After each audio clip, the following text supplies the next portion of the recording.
One of the worst feelings is when you're getting into training and all of a sudden you just start to feel your motivation wane and you start to hit a training slump and you can almost feel it coming on, and it just feels like this weight that's just slowly getting heavier every single day. And I hate that feeling because you sort of know in the back of your mind that even if you go to training that day, it's going to be even harder tomorrow, it's going to be harder the day after, and it can be easy to give up. And so I want to give you my 4 strategies for dealing with a training slump, because if you are in any sort of athletic thing for a long enough amount of time, you're going to inevitably go through these. And the important thing isn't avoiding them. The important thing is having strategies for how to deal with them so that you can get a renewed burst of energy and excitement.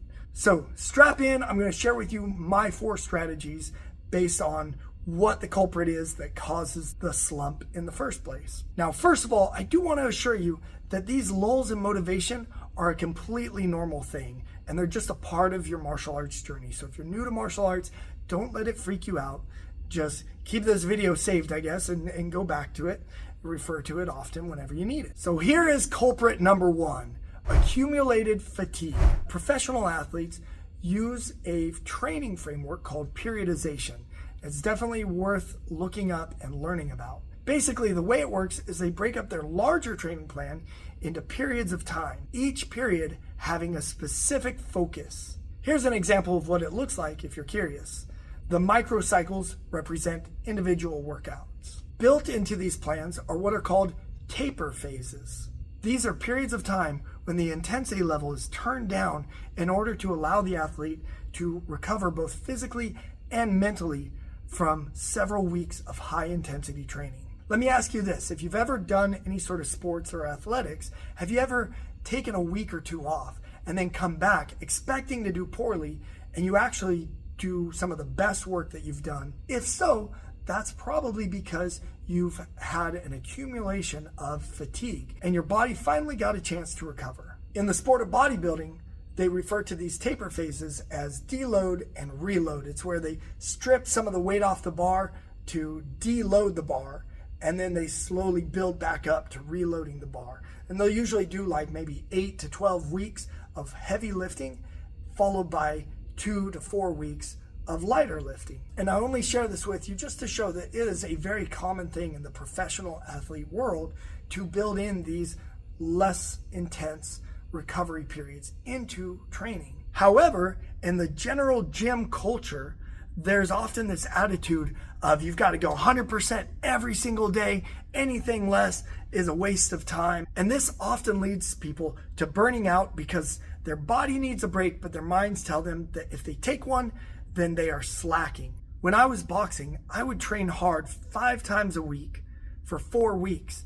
And then I would take 2 weeks where I would kind of make that my rest time. I would still train a couple times a week, but I would take the other days and just sort of like do a light jog around Lady Bird Lake, which is a beautiful lake here in Austin. So how can you apply periodization to your own training? 1, you can alternate high intensity weeks with low intensity weeks. 2, you can alternate between training several days in a week with then training just a couple of days in a week. And 3, you can alternate between different focuses in what you're training. So for instance, maybe you train primarily kickboxing for a few weeks, followed by alternating with Brazilian Jiu-Jitsu to at least give your body a different kind of break. All right, culprit number 2 of why our motivation lags from time to time, and that is intensity overwhelm.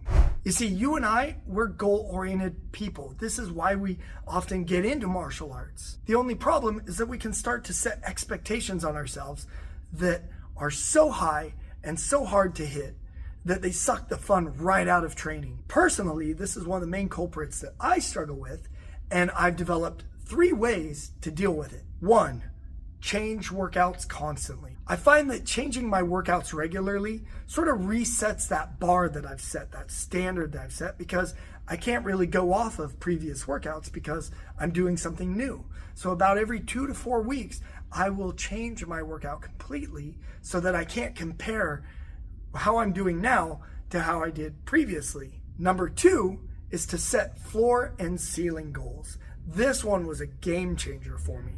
Basically, the idea is rather than just setting a goal to hit a certain number, I will actually set a floor goal and a ceiling goal. The floor goal is that minimum number that I have to hit in order to be satisfied with my workout. The ceiling goal is that number that I'm striving for on my best days. So for example, let's say that I'm trying to increase my kicking endurance. And so I decide to see how many kicks I can get on the bag in 1 minute. And I get 85. My floor goal going forward might be 75. So if I come in, I'm a little bit sore from maybe those kicks the day before, or it's just not my best day, then as long as I get 75 in that minute time, I'm happy. But I might set my ceiling goal as 95 or 100. That's what I'm trying to shoot for. And as long as I land somewhere in the middle, I'm a happy camper. And as I get better, pretty soon, my floor goal becomes that 85 and my ceiling goal increases. When I train in class, the way I apply this is my floor goal is to give it 60%. So those times when I might not feel like training and it would be super easy to just stay home, I just ask myself, can I give 60% today?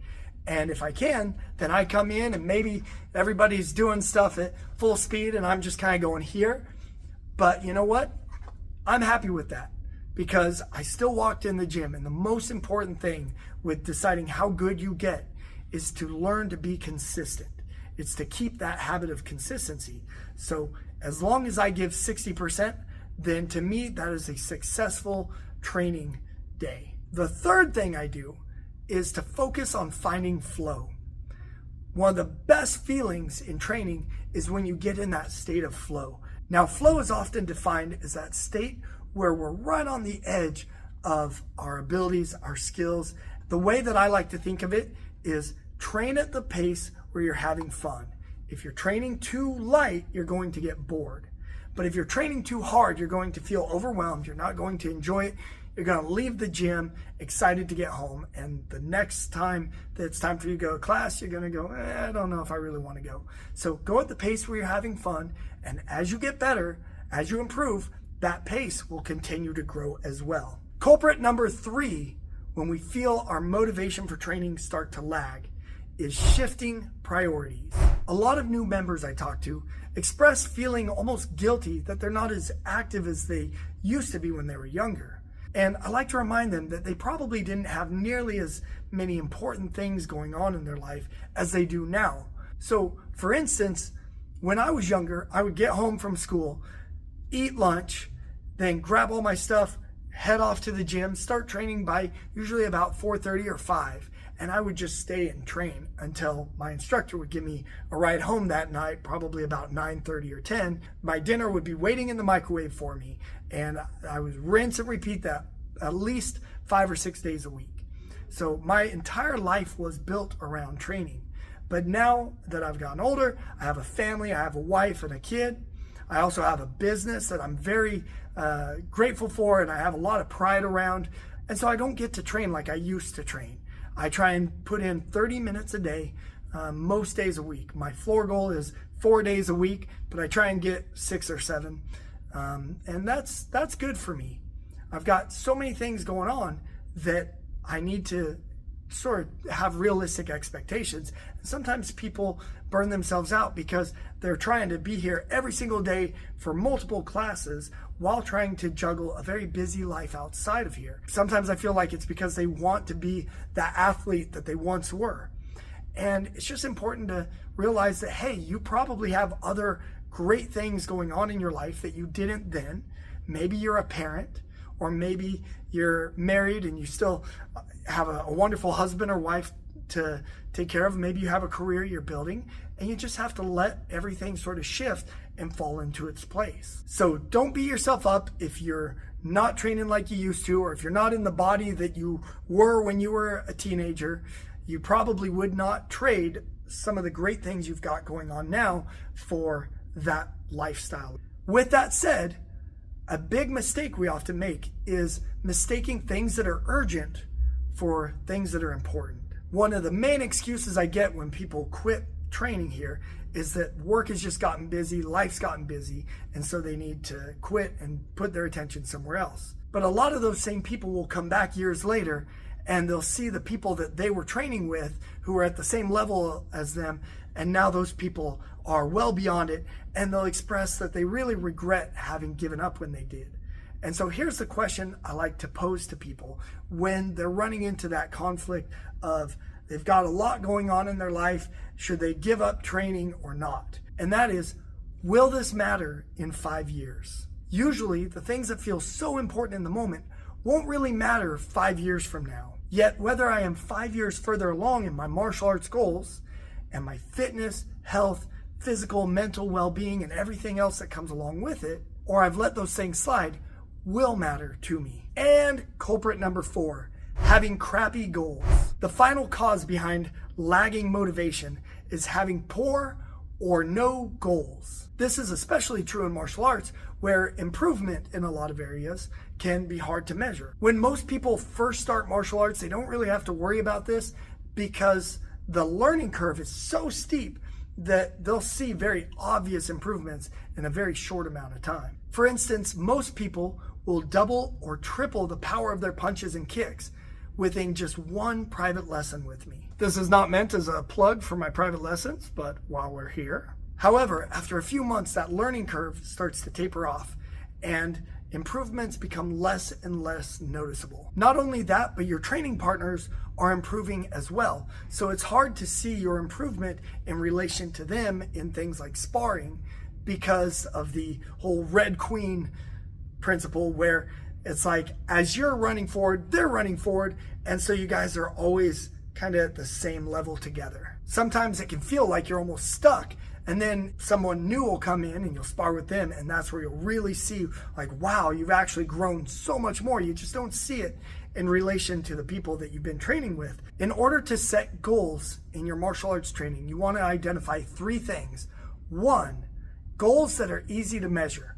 2, goals that are within your control. And 3, goals that are exciting to go after. My favorite type of goal to set are time-based goals. For example, setting a goal to complete 150 classes in a year, which would be about 3 classes a week, or squeezing in an additional 100 rounds on the heavy bag in between classes over the course of a year. What I love about time-based goals is that they are easy to measure, within your control, and exciting to go after. See what I did there? The last reason I'll give for setting time-based goals comes from a potty training book that I read, and by me, I mean my wife read and then told to me, and it gave several tips for making potty training easy, but then it finished with this final tip, which is to just wait. In other words, sometime before my kiddo is a full-grown adult, he will get this potty thing figured out. So there's no need to force it or to stress out about it. The same is true for you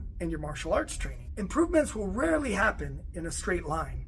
Rather, they'll come in waves. You might find yourself stuck at a plateau for a while, and then something just clicks, and all of a sudden you just jump up a level. Whatever your path of improvement looks like, there's one thing you can be certain of. Those improvements will come as long as you keep showing up. So there you go. That is my case for setting time-based goals. With that said, I did film a video a few weeks back on 8 different martial arts goals you can set. So I'll link to it either up here or it'll be at the end of this video. So what about you? Do you have any additional tips or strategies for staying motivated? Definitely share them in the comments below. This is a small channel. I'm going to read every single comment and reply to it. So I'd love to hear more. Maybe I'll do a follow-up video in the future on some additional strategies that people use. Awesome, guys. Thank you so much for watching. Bye. If you've got a punching bag collecting dust, I want to help you turn it into your go-to tool for sculpting your body, sharpening your mind, and building some real skills. I'm Coach Forrest, owner of Fighting Fit Kickboxing and an instructor in Jeet Kune, the martial art created by the legendary Bruce Lee, and is often called the original mixed martial art. The heavy bag is one of the best training tools there is, but most people get bored or don't know what they're doing, so they give up. That's why I created this free Jeet Kune Kickboxing starter kit. Inside, you'll get a 30-minute tutorial teaching you your stance, your punches and kicks, and your footwork. You'll also get over 20 follow-along heavy bag workouts where I train right beside you. And you'll get our 21-day Fit Warrior Challenge designed to keep you accountable, track your progress, and even dial in your nutrition. I built this for our members during the pandemic, and now I want to share it with you. Let's build your body, sharpen your skills, and have some fun along the way. Click the link and let's get started.